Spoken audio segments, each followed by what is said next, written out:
First met a fella named Dan Jones at Reidsville, North Carolina, when the Bluegrass Alliance came down there.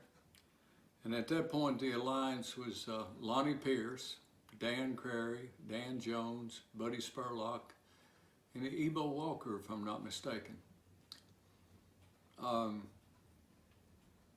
Dan turned out to be a friend. I was around him a little bit later on when he had gone to work for Bill Monroe, and Doug Hutchins has some really wonderful stories about Dan, especially Dan having to part with his mustache for a while to be a bluegrass boy.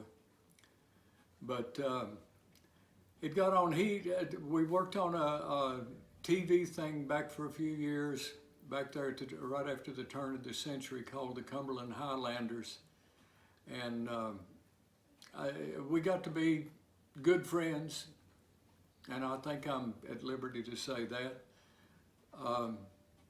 But Dan was one of a couple of guys out there that I could call him up and say, Dan, play me a mandolin tune, and it wouldn't be 3 seconds to let mandolin be his hand, because no matter where he was sitting in his house, there was a mandolin that he could put his hands on and play. And he was just a totally consummate musician. He just sat around and played and sang all the time, and he was wonderful, wonderful, and a friend of mine. Here's a tune we always used to do when we were on programs together.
A tune called 8 More Miles from Louisville.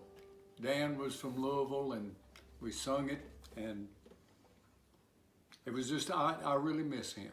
I really miss him. He was a good friend.